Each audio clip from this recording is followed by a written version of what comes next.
আমার আম্মা বলছে যে ফুত আমি ক্লাস 4-এ, মা 4th শ্রেণী প্রাইমারি স্কুল পাস করছে, 5-এ উঠছে প্রাইমারিতে। ক্লাস 5-এ স্কুলে যাই বাড়ির পাশে প্রাইমারিতে। তোর নানি মানে মার মা, আমার নানি একদিন বলছে, তোর নানি আজ যাইও না, স্কুলে যাওয়া লাগবে না, তোমার বিয়া। বুঝিও না বিয়া দিতা, কইছে আর যাইতে হইবে না, বিয়ে দিছে বিয়া। সে মা তো 10 জন সন্তান, আমার মায়ের ঘরে আমরা 10 ভাই বোন, এখন 8 জন জীবিত আছি আলহামদুলিল্লাহ। তো মা তো সেই 10 জন সন্তান লালন পালন করছে। আমার দাদার আমরা হিসাবে পাইছি, দাদার মৃত্যুর সময় 12 কানি সম্পত্তি। আমাগো দেশে হলো 120 শতকে কানি,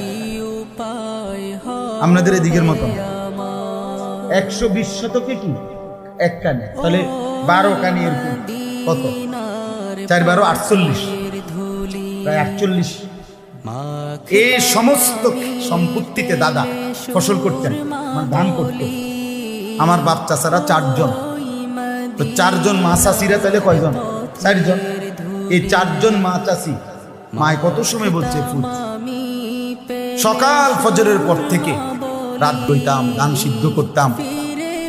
কত সময় কয় যে শুধু এক পাশে হয়তো আমরা কোনো না কোনো ভাই বাচ্চাদেরকে খেলায় রাখতো, বেশি চিৎকারলে কানলে ও দুধ দৌড়াইয়া গিয়ে দুধ খাওয়াইয়া আবার ধান ধরতেছে। আবার এই ছিল না মা চাচিদের হালাত, না হুদা আমার মা, সব মাই তো এমন ছিল। তো সেই সংসার তো নাই বললেই চলে এখন আর।